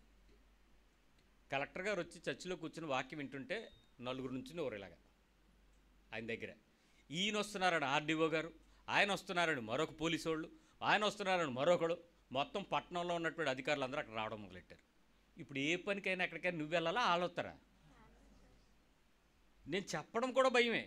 నేను ఎవరికి చెప్పకుండా ఒకరోజు ఆఫీస్కి వెళ్ళిపోయాను. నేను ఆఫీస్కి వెళ్ళిన వెంటనే ఆయన ఫోన్ చేసి కరెక్ట్గా, సార్ మీ పాస్టర్ గారు ఇక్కడికి వచ్చారు సార్ అని ఆయనకి చెప్పాడు. అని మీరు అక్కడికి ఎందుకు వెళ్ళారు? ఆడొస్తారు రండి మీరు ఎక్కడికి అన్నాడు. నేను వెళ్ళి ఉంచున్నాను. వాళ్ళు వచ్చి, సార్ ఏంటి సార్ పేరు చెప్పండి సార్, ఏజ్ చెప్పండి సార్, డేట్ ఆఫ్ బర్త్ చెప్పండి సార్, అడ్రస్ చెప్పండి సార్, కార్డు చెప్పండి సార్. ఏ రోజు ఎవరి దగ్గరికి వెళ్ళి చేతులు కట్టుకునే స్థితిలో నుంచి అందరి దగ్గరికి వెళ్ళి ఏం కావాలండి అని అడిగే స్థితికి తీసుకొచ్చారు. మనకేం కెపాసిటీ లేవు, మనకేం ఆ శక్తి సౌండ్ లేదు. మనతో ఉన్నవాడు లోకాన్ని నిర్మించిన దేవుడు. ఆయనతో నువ్వు సరిగా ఉండడం నేర్చుకుంటే నీకు చెప్పిన వాక్యం నెరవేరుతుంది. నువ్వు ఎలాంటోడు అనవసరం. ఏమండి మీరు నా బాధ ఇప్పటికైనా మీకు అర్థమవుతుందా? నేను చెప్తున్న బాధ మీకు ఒక వాక్యం చూపిస్తాను, మీరు దుఃఖపడతారు. మత్తయి సువార్త 6వ అధ్యాయంకి రండి, 28వ వచనంలో చెప్తాడు. మత్తయి సువార్త 6వ అధ్యాయం 28వ వచనం, Matthew 6. ఇది చాలాసార్లు చదువుతారు కానీ మీరు సరిగ్గా పట్టుకోరు. నేను ఎలాంటివి పట్టుకుంటాను, అందుకే మరి నా పరిస్థితి వేరు. మీరు చింతింపనేలా అడవి పువ్వులు ఎలాగో ఎదుగుచున్నావో ఆలోచించుడి. ఏం పూలు? అడవి పువ్వులు. మీరు ఎప్పుడైనా రోడ్డు మీద వెళ్ళిపోతున్నప్పుడు పిచ్చి పువ్వులు కనిపిస్తూ ఉంటాయి, పసుపు కలర్ పువ్వులు రోడ్డు పక్కన కనిపిస్తుంటాయి. ఎప్పుడైనా చూసారా? తంగేడు పువ్వులు, రకరకాల పువ్వులు రోడ్డు మీద కనిపిస్తూ ఉంటాయి. ఎవరైనా నీళ్లు పోసారా? ఆ పసుపుగా ఉండేటువంటి పువ్వుకి చంద్రబాబు నాయుడు గారు వచ్చి నా రంగు వేసుకొని చెప్పాడా? తెలుగుదేశం రంగు వేసుకొని చెప్పాడా? చెప్పరేమి? చెప్పలేదు. పోనీ ఇంకెవరైనా వచ్చి ఇక్కడ ఈ రెక్క పక్కన ఈ రెక్క పెడితే బాగున్నాను ఎవరైనా డిజైనర్కి ఇచ్చాడు దానికి? ఆ కలర్ ఏంటి, ఆ ప్యాటర్న్ ఏంటి, ఆ స్మెల్ ఏంటి, ఆ సీజనల్గా వచ్చేటువంటి ఆ పువ్వు ఏంటి? మీరు ఆరిలో వైపు వెళ్ళండి, ఆ చెట్లన్నీ ఈ ఉదయం పూట మీరు వస్తూ ఉంటే ఆ పింక్ కలర్ ఫ్లవర్స్ ఒక పక్కన నుంచి వస్తుంటాయి, బ్లూ కలర్ లావెండర్ కలర్స్ ఒక చోట ఉంటాయి. రోడ్డు మీద అడవి పువ్వులండి, అది ఎక్కడో పెరిగిన చెట్లు, వాటికి కలర్స్ ఏంటి, ఆ డిజైన్డ్ టైంకి ఆ స్ప్రింగ్ సీజన్కి వచ్చేటువంటి ఆ బ్లూజం ఏంటి, అసలు ఆ పద్ధతి అంతా ఎవరు చేశాడండి? మీరు ఎప్పుడైనా కూర్చున్నారా? మీరు ఏమైనా నర్సరీకి వెళ్ళి అంట్లు కట్టారా, లేకపోతే టిష్యూ కల్చరు బయోకల్చర్ అని ఏమైనా చేశారా? మీరు ఏమీ చేయలేదు. ఎవరు చేశాడు ఇవన్నీ? వాటికి రంగులు, వాటికి రూపాలు, వాటికి వాసనలు, వాటికి రకరకాల స్ట్రక్చర్సు. దాని లోపల మా చర్చిలో రాకీ ఫ్లవర్స్ అని వేశాను. అది రాకీ ఎలాగుంటుందో ఆ పువ్వు అంత చక్కగా ఉంటుంది. రాకీలాగే ఉంటుంది ఆ పువ్వు. ఎంత ముద్దుగా, ఎంత అందంగా చూస్తున్నంతసేపు దేవుని స్తుతించకుండా ఉన్నది ప్రాణం. అయ్యా, అడవి పువ్వుల్ని నువ్వు తయారు చేసావే. చదువు. అవి కష్టపడవు, వడకడం అంటే ఆ ఇంప్రిగ్నేషన్స్, అవి కలర్లో ముంచడం, లేపడం, ఎండబెట్టడం. మీరు బట్టలు డైయింగ్కి వెళ్తున్నారు కదా, ఇప్పుడు ఈ డిజైన్లన్నీ డైయింగ్లకి వెళ్ళాలంటే ఎన్ని కలర్స్ కలపాలి? బోల్డ్ రంగులు వడకాలి. ఏం ఎలా వచ్చిన ఒక్క పువ్వులోనే మళ్ళీ ఎన్ని కలర్స్ ఉంటాయో. కిందనేమో లైట్ కలరు, మధ్యలోకి కొంచెం మోడరేట్, కొంచెం మీడియం, కొంచెం హయ్యర్, కొంచెం థిక్. ఏంటి ఆ బంతి పువ్వులు చూడండి ఎలా ఉంటాయో. అసలు ఏ పువ్వు స్ట్రక్చర్ అయినా చూడండి, అడవిలో పెరిగినవి, నర్సరీలో పెరిగినవి కాదు, ఎక్కడో పెరిగినవి. ఎంత అందంగా తయారు చేసినా అవి వడకవు. ఆయనను తన సమస్త వైభవముతో కూడిన సొలొమోను సహితము వీటిలో ఒకదాని వలనైనను అలంకరింపబడలేదు. అందరికన్నా జ్ఞానంలో సుపీరియర్ ఎవరు? సొలొమోను. అంతకన్నా ముందు కానీ అంతకన్నా వెనకతలు కానీ యేసుప్రభు రాకముందు వరకు ఎవడలేడు. యేసుప్రభు రాకముందు అనే పదం వాడాలి సొలొమోను గురించి మాట్లాడేటప్పుడు. ఎందుకంటే యేసుప్రభు అని ఎవరో తెలుసా? సొలొమోను కన్నా జ్ఞాని అయిన వాడు ఇక్కడ ఉన్నాడు అన్నాడు. అది యేసుప్రభు. కాబట్టి ఈయనకు రాకముందు వరకు ఎవడలేడు. అలాంటి సొలొమోను కూడా అలాగా తను అలంకరించుకోలేకపోయాడు. అది ఏదో తెచ్చుకున్నాడు తనకు కావాల్సినవి, ప్రపంచంలో ఉన్నటువంటివన్నీ ఆయన దగ్గర కూర్చుకున్నాడు. కానీ కూర్చుకోకుండా అవన్నీ దేవుడు వాడికి ఇచ్చాడు అని చెప్తూ, నేడుండి రేపు పొయ్యిలో వేయబడు అడవి గడ్డిని దేవుడిలాగా అలంకరించిన ఎడల అల్ప విశ్వాసులారా. అబ్బా అబ్బా అబ్బా, ఏం బహుమతి తిట్టండి అది. ఈరోజు పోస్తుంది, రాత్రి వరకు ఉంటుంది, తెల్లవారికి ఎండిపోద్ది. చర్చిలో ఒక జంక్షన్ అంతా, ఆ ఎంట్రన్స్ అంతా అన్ని ఫ్లవర్ స్మెల్స్ వేసాను. మా సుజాత అక్కని ఫోన్ చేస్తే మొక్కలు పంపించింది. Night queen. మీరు డే క్వీన్ చదివారు, చూసారు ఎప్పుడన్నా? మీకు అందరికీ నైట్ క్వీన్లే తెలుసు. చర్చ్లో డే క్వీన్ కూడా ఉంది. నేను ఒక పాస్టర్ గారి దగ్గర చూశాను. ఆయన అడిగి ఇదేంటి సార్ అంటే, ఇది డే క్వీన్ అండి. అంతేలే, నైట్ క్వీన్ ఉందంటే డే క్వీన్ కూడా ఉండాలి కదా అని అప్పుడు ఆ పువ్వు చూసి ఆ మొక్క గురించి పాపకు చెప్తే తను తెప్పించింది. Day queen, night queen, Radha Manohar పువ్వులు, మల్లి పువ్వులు, రకరకాలు, అవన్నీ మంచి సువాసన, సంపంగి చెట్లు వరుసనే వేసాను ఆ పువ్వులన్నీ. నేను వాటిని చూస్తూ ఉదయం ఈ వాక్యం సిద్ధపడుతూ ప్రభుని ఒకటి చదివి, ఏవి నేను చేయలేదు ప్రభువా, ఈ పూట పోస్తుంది, ఈ రోజంతా రాత్రంతా ఇదంతా వాసన ఇస్తుంది, తెల్లారి రాలిపోద్ది. వాటి గురించి నువ్వు ఎంత జ్ఞానంగా ఆలోచిస్తున్నావే, నన్ను నువ్వు తిట్టడంలో న్యాయమే. ఏమని? అల్ప విశ్వాసులారా. ఇప్పుడు చెప్పండి, నాకు అవి లేవు, వాళ్ళ దగ్గరికి వెళ్ళు, నువ్వు కలుగు చేసుకో, అని తెప్పించుకో, ఆడితో ఇప్పించుకో, అవసరమా అలాంటి ప్రార్థనలు? సో నీ హృదయంలో గంభీరత దేవుని యొక్క వాక్యంతో ఉండేటువంటి జీవితం మీద, అన్వయం మీద ఆధారపడి ఉంటుంది. ఇది నువ్వు పశ్చాత్తాపడాల్సిన సంగతులు. తెలియక చాలా విషయాలలో మన పిల్లల గురించి, మనకు రావాల్సిన వాడి గురించి, మనకు కావాల్సిన వాడి గురించి చాలా ప్రార్థనలలో దేవునిని శోధిస్తూనే ఆత్మీయమైన సంగతులతో సంబంధాన్ని తెంచేసుకున్నాం. క్రైస్తవులుగా చెప్పుకుంటున్నాం, చాలా విషయాలలో సంబంధాన్ని తెంచుకుంటూ ఉన్నాం. మీరు ఇంకొక మాట చెప్తాను, ప్రభా మా పిల్లల మాట వింటలేదు నాయన, వాళ్ళకి మీరు డాష్ చెప్పండి, ఏం చేయాలి? దేవుడు ఏం చేయాలి? మీ పిల్లలకి బుద్ధి చెప్పాలా, జ్ఞానం ఇవ్వాలా? మాట వినేలాగా లోబడే సహాయం చేయాలా? అసలు ఏం చేయాలి? మీ సలహాలు చెప్పండి. మీ పిల్ల అసలు ఎవడు అందులో సెలవులో ఇప్పుడు చూస్తే ఎలుగుబంట్లకు తక్కువ, తోకలే కోతులకు ఎక్కువ. ఏం చేస్తున్నారో తెలియదు, ఇంట్లో ఎలా ఉంటున్నారో తెలియట్లేదు. పోనీ ఒక్కడెవడైనా వీధిలో నుంచి బండి వేసుకుని వెళ్తున్నాడంటే, అమ్మ వాళ్ళు వెళ్ళిపోతున్నారు, నన్ను తీసుకెళ్ళవా, మనం వెళ్ళమా, నువ్వు ఎప్పుడు తీసుకెళ్ళావులే, మీరు ఇంతేలే, ఇంకా అంతేలే అంటే ఇక్కడ ఇంట్లో నువ్వు మొత్తం వెళ్ళకుండా పొద్దున పోతాం, రాత్రి వస్తాం, పిల్లలు మంచి చెడు తగులుకో, ఇంక అంతే. ఇంట్లో గొడవే కానీ సమాధానం వెతకం. అయ్యో ఆయన కష్టపడతానికి పోతున్నాడు, ఆడు సంతోషానిక ఉద్యోగం చేయడం. ఎవరికైనా ఈ రోజుల్లో టార్గెట్లు, టాస్కులు, చచ్చిపోతున్నారు మనుషులు. బీపీలు పెరిగిపోతున్నాయి. ఇంటికి ఎప్పుడు వచ్చి నిద్రపోదామా అని ఆడు చూస్తే, నువ్వు బీచ్కి వెళ్దామా, జూకి వెళ్దామండి, ఎలా ఉంటుంది? అడిగి యాసిడ్ పోసినట్టు ఉంటుంది. ఓ పక్క దుఃఖం నలిగిపోతూ ఉంటే, ఓ పక్క ఎండలకు మండిపోతుంటే, ఓ పక్క జీతం రాక, ఈ టార్గెట్లు అవ్వక, ఇంట్లో నువ్వు ఒక టార్గెట్ పెడితే చెయ్యి నీ దుఃఖం. నువ్వు పాప ఆ ఆడమ్మాయి ఎవరి దగ్గర చెప్పుకుంటుందా? మీ దగ్గర కాకపోతే మీరు తప్ప ఎవడు తిరుగుతాడు? పొద్దున్నుంచి సాయంత్రం వరకు వంటగదికి రాణి ఆవిడ. ఆ తర్వాత ఇంకెవరి దగ్గర మంత్రి ఏది? చేయాలి మీ మీద పరిపాలన. సో ఏదో ప్రయత్నం చేసింది అనుకుందాం స్త్రీగా. కుటుంబంగా నీ పిల్లలకి నువ్వు ఆ విషయంలో కంట్రోల్ చేయలేకపోతున్నావు, నీ మాట వారు వింటలేదు, పరిస్థితులు సమన్వయం అవటం లేదు, ఒప్పుకోలేకపోతున్నావు, నడవలేకపోతున్నావు. టఫెస్ట్ టైం, కష్టపడదామన్నా డబ్బులు లేవు, రావు, ఖర్చు పెట్టడానికి దమ్ము లేదు లోపల, రేపేమవుద్దో తెలియదు. స్కూల్ రీఓపెనింగ్ అనంటే 50,000 తక్కువ లేకపోతే ఒక్క పిల్లోడిని బయటికి నడపలేము. ఒక్క పిల్లోడు. ఈ ఒడి పడద్దో లేదో తర్వాత విషయం. ఏంటది? అమ్మోడు కాదు, తల్లికి వందనం. ఆయన వందనం చేస్తాడో లేదో తెలీదు. ఈలోపు పరిస్థితి ఏంట్రా అంటే కట్టుకోక తప్పదో. ఏం చేయాలి, ఎలా చెయ్యాలి, ఇంట్రెస్ట్కి ఎక్కడ తేవాలి, కార్డు ఎక్కడికి ఎక్కాలి, ఏం చేయాలి? ఈ మ్యాప్లో ఈడుంటే నువ్వు బజార్ మీద తిప్పు, ఊరి మీద తిప్పు, బట్టలు కొను, పండగకి వెళ్దాం, చుట్టాలంటే ఎలాగుంటుంది? నొప్పి పడేవాడికి తెలుసు బాధేదో. వ్యాపారమా ఏమైనా సాగడానికి? ఏ వ్యాపారం సాగట్లేదు ఈరోజు. అలాంటి సిచ్యువేషన్లో నీ పిల్లల మాట వినట్లేదని నువ్వు కంప్లైంట్ చేయటం న్యాయమే. కానీ నువ్వు ఎవరితో మాట్లాడుతున్నావు?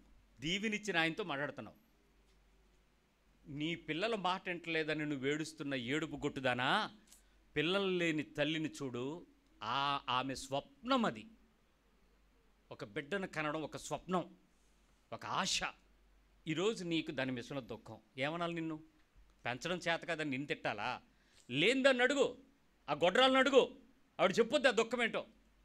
నీకేమమ్మా ఇద్దరున్నారు, నీకు ఆ ఇద్దరే ఇప్పుడు నెత్తి మీద పడుకుతున్నారు, తొక్కి వదులుతున్నారు. ఇప్పుడు నీ పిల్లల గురించి నువ్వు అడిగేటప్పుడు దేవుణ్ణి అడుగు, ఏమనాలి? ఏం చెప్తావు? ప్రభు వాళ్ళకి బుద్ధి చెప్పావన్నా అనుకో, అంటే నేను కొట్టమనే కాదు, ఏ జ్ఞానం ఇస్తావు? పిల్లలకి జ్ఞానం ఎందుకు వస్తుందండి నాకు తెలీదు. పిల్లలుగా పెరుగుతారు. పిల్లలాగా పెరగాల, మీలా పెరగాల? మీలాగా పెరిగితే మిమ్మల్ని మూసుకుని కూర్చోబెడతారు.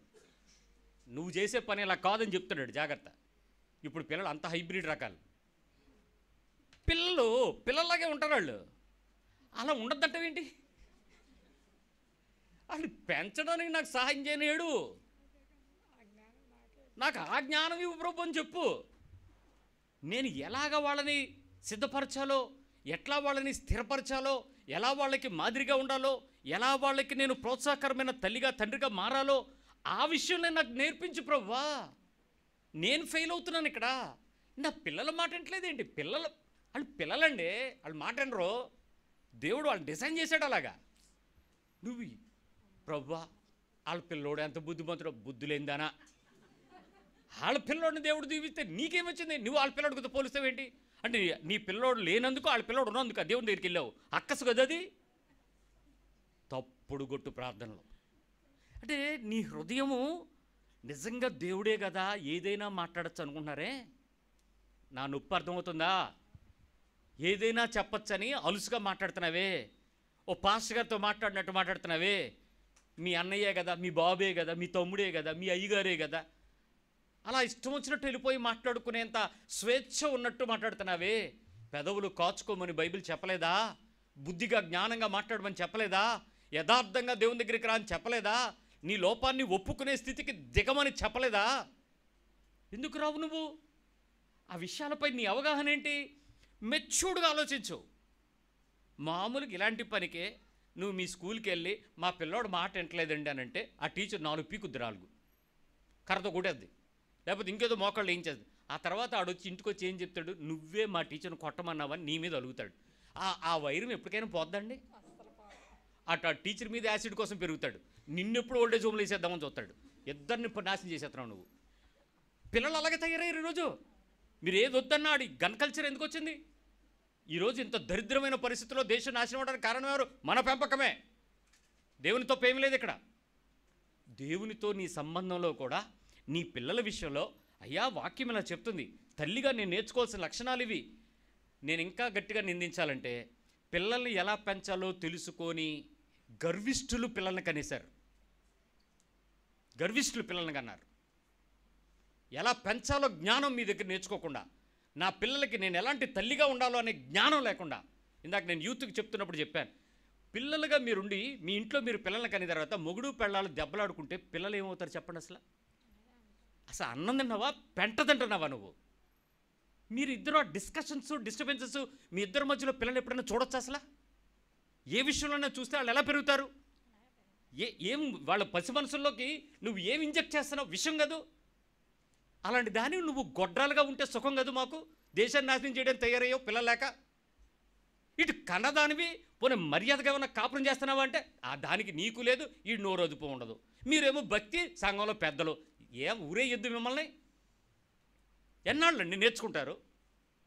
అసలు ఆ మర్యాద మీ పిల్లలకి మీరు ఎంత మాదిరిగా ఉండాలి. ఒక తల్లి దేవుని ప్రతీక, దేవదూత, దేవుని యొక్క క్రమమైన సంపూర్ణత. పిల్లలతో అలుగుతారా? పిల్లల మీద అసహ్యత ప్రకటిస్తారా? వాళ్ళ దగ్గర మీరు చేసేటువంటి పని అసలు నీలో దేవత్వాన్ని ఎలా చూస్తారు? వాళ్ళు పిల్లలు నిన్ను చూసి కదా దేవుని ఎదుగుతారు, నీ ప్రేమను చూసి కదా దేవుని ప్రేమను పట్టుకుంటారు. నీ దగ్గరే లేనిది నువ్వు తల్లివైపోయి ఆ పిల్లలకేమో నువ్వు రాసి రంపాన్ని నెట్టేసి నీ నోటి మాటలతో బూతు మాటలు, చెడ్డ మాటలు, అసహ్యకర మాటలు, వల్గర్ లాంగ్వేజెస్. మీ దగ్గర మీ పిల్లలేమో ఆత్మీయంగా ఎదగట్లేదు ప్రభు, బుద్ధి చెప్పా. ఎవడు చెప్పాలి బుద్ధి? చెప్పండి ఇప్పుడు దేవుడు. చాలా ప్రార్థనలకు సమాధానాలు రాకపోవడానికి కారణం నీ బతుకే. తెలుసుకోకుండా ఎందుకు ఆ పనులు చేశారు? ఏమంటే కాలంతో పాటు అన్నీ జరిగిపోనేవండి. ఇద్దరికి మళ్ళీ ముగ్గురిని కనడం, నలుగురిని కనడం, ఈ ఇంట్లోకి వచ్చి కొట్టుకోవడం. ఆ పిల్ల చెప్పింది వచ్చి గోడకేసి డాడీ మమ్మీని గుద్దీశాడు అని. మా డాడీ మమ్మీని గోడకేసి గుద్దీశారు అంకుల్, ప్రార్థన చేయండి అని ఏడుస్తుంది. చిన్న పిల్ల సండే స్కూల్లో. గుండె ఒక్కసారి పట్టుకున్నట్టు అయ్యింది. ప్రభువా, పెళ్లి చేసినందుకు నన్ను కూడా నువ్వు శిక్షిస్తున్నావా అనిపించింది నాకు. అటు పెళ్ళి నేనే చేశాను, బుద్ధిమాలినోడు. ఏంటి దుఃఖం ఏంటి?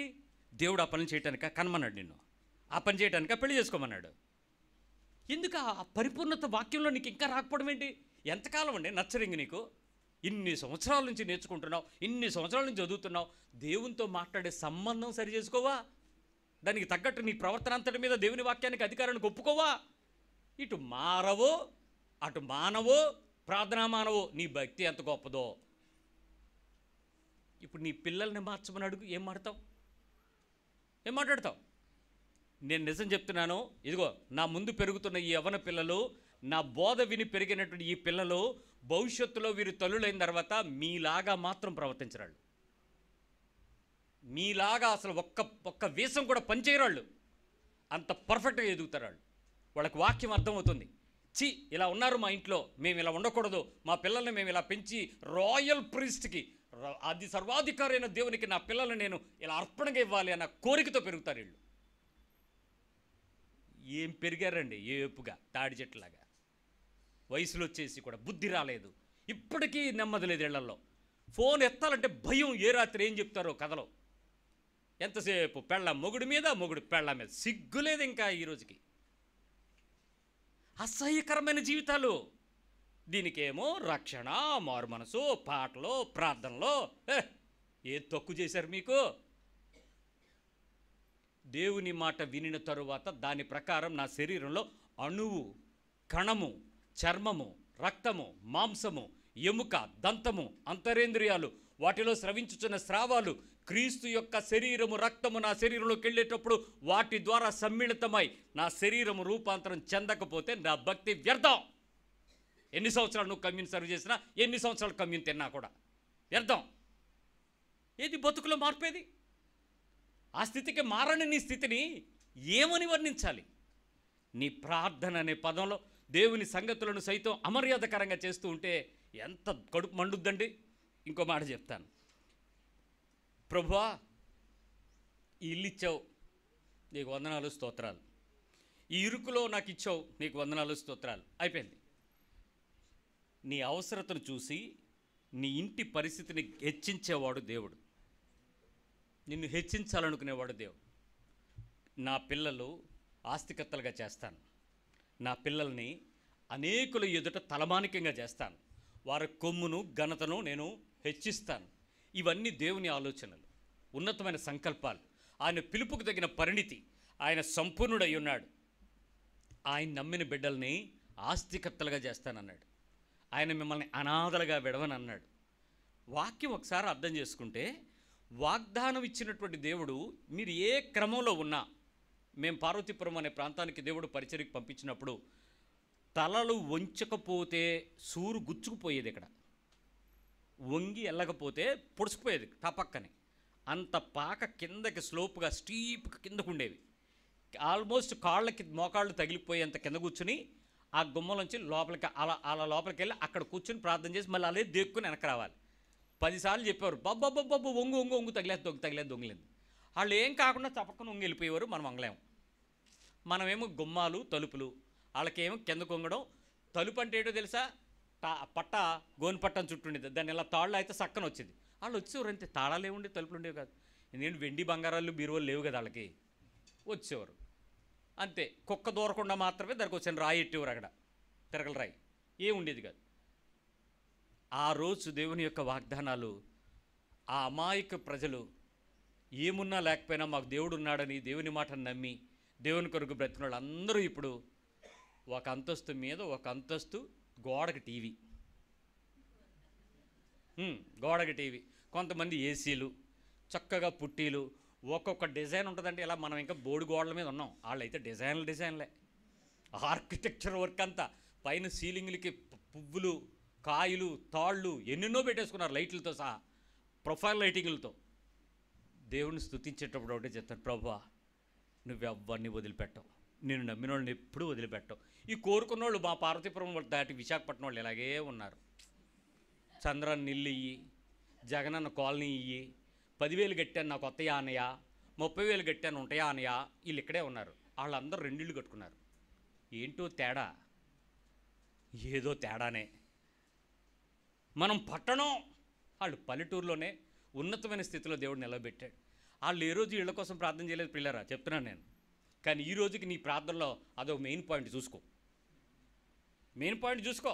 జగనన్నను మార్చు, చంద్రన్నను మార్చు, ఆ ఇల్లు మాకు ఇచ్చేలాగా చెయ్యి. అక్కడెక్కడో ఇచ్చేశారు, అది మా ఇంటి దొడ్లో ఇచ్చేయి. ఆడు ఎక్కడో ఊర్లో ఇచ్చాడు ఆయన ఇల్లు, అది తీసేయి, ఇక్కడ ఇచ్చేయి, ఇంటి పక్కన ఇచ్చేయి. నిన్ను పోషించాలనుకునే వాని యొక్క చిత్తానికి నువ్వు బ్రతకటం సాక్ష్యం. అంతేగాని నువ్వు ఆయన పేరు చెప్పుకుని ఏదో లావిష్గా బతకటానికి దేవుని దగ్గరికి ఎత్తకటం అదేమీ సాక్ష్యం కాదు.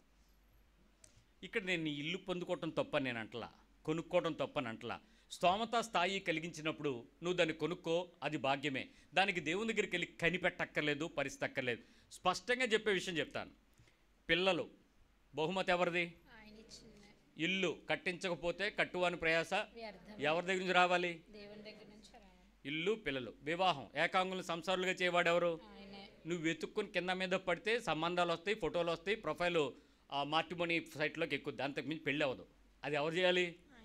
ఈ మూడు కక్కుర్తి పడకుండా దేవుని దగ్గర ఓపి పట్టండి. నీకు సంపాదించుకుని భాగ్యం కలుగు చేసేవాడు ఆయనే. అంటే ఏంటి? నీ చేతి కష్టార్జితాన్ని జీవదాయకంగా మలుచువాడు ఆయన. అంటే ఇప్పుడు నువ్వు ₹1 పని చేయాలన్నా, ఓ ఉద్యోగం చేయాలన్నా, ఒక వ్యాపారం చేయాలన్నా, గాలిలో చేతులు దూపి కన్నాల జోబులో వేయకుండా ఉండాలంటే ఆ పని చేయాల్సింది ఎవడు? దేవుడు. అంటే నీ సంపాదించుకుని భాగ్యం ఇచ్చేది ఆయనే. ₹1 దాయాలన్నా భాగ్యం అయిందే. నీ పిల్లల్ని ఇవ్వాలన్నా, నీ పెళ్లి చేయాలన్నా, నీ ఉద్యోగం ఇవ్వాలన్నా మరణం వరకు నడిపించేవాడు ఆయనే.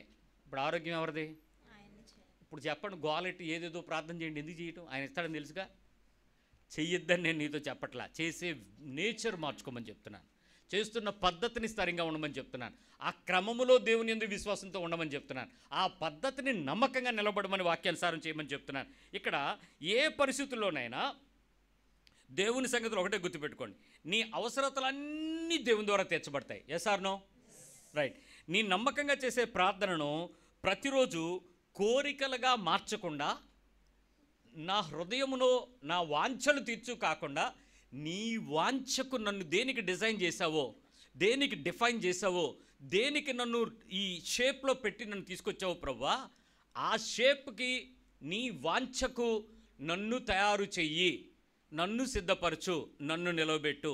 నీ చిత్తం భూమి మీద పరలోకంలో జరుగుతున్నట్లు నేను చెయ్యటానికి నన్ను సిద్ధపరచు.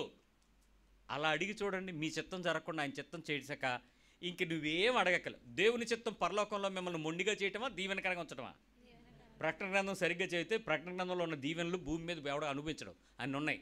అక్కడ ఉన్నట్టు ఇక్కడ ఇస్తానన్నాడు. అంటే ఖచ్చితంగా అవన్నీ ఏం చేస్తాడు? ఆయన ఇచ్చి తీరుతాడు. ఒక్కసారి ఆయన ఇచ్చాడు అనుకోండి, నీ బీరువా పట్టదమే, నీ బీరువా పట్టదు. అది ఆ చెప్పనసఖ్యమైన సంతోషంతో బతికి ఆనందకరమైన జీవితంలో బ్రతుకుతూ నీకు కోట్లున్నోడు కూడా నిద్రపోలేడు. నువ్వు అలా హాయిగా బతకగలవు, అంత రాయల్గా బతకగలుగుతావు. ఇంకా ఆ విషయంలో నిన్ను చూసి అవతల ఏడవాలే తప్ప నీకు ఏడుపు అనేది రాదు. అంత రాయల్గా ఉంటుంది. నీ లైఫ్ అంతా దేవుడు నడిపిస్తాడు ఆయన చిత్తానికి నువ్వు ఒప్పుకోగలిగితే. నీ ప్రార్థనలో ప్రారంభ పదాల దగ్గర నుంచి నీ ఆశల్లో ఉండేటువంటి ఆ కోరికల దగ్గర మారిపోవాలి. అసలు నీ అవసరతలు తీర్చడానికి ఆయన ఇవ్వగలిగిన వాడని నీకు నమ్మకం ఏ స్థాయిలో పెరిగితే నీ ప్రార్థన ఆ స్థాయిలో పెరుగుద్ది.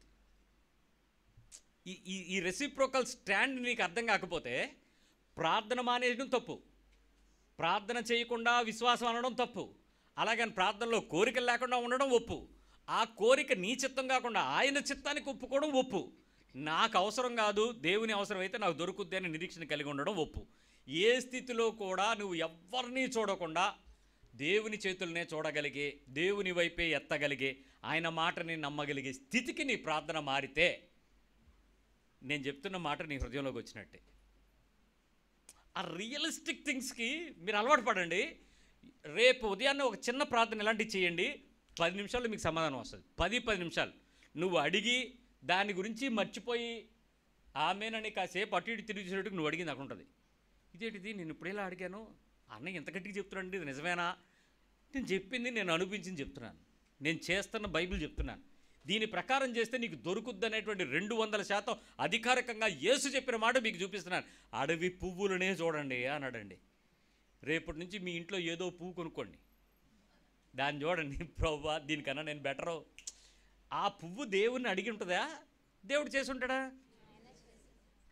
ఇంకా అంతకన్నా ఏం కావాలండి ఐశ్వర్యన్స్? నా శవం మీదకి వచ్చే ఆ పువ్వు గురించి కూడా దేవుడు ఒక ఆలోచించిస్తాడు.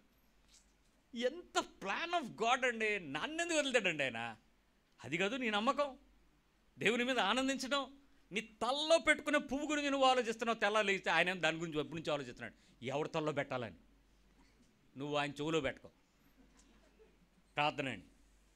నీ హృదయం మార్చుకుందాం, నీ ఆలోచన మారుద్దాం, నీ మనస్సును మారుద్దాం, నీ పదాలు మారుద్దాం. నీ రియల్ రిక్వైర్మెంట్ని హార్ట్ఫుల్గా దేవునికి అప్పగించే స్థితిలో, దేవుని ద్వారానే ఆ విషయాలు చూడగలిగే స్థితికి నమ్మకంగా నిలబడడానికి మన హృదయాన్ని సిద్ధపరచుకుందాం. ప్రార్థన చేద్దాం.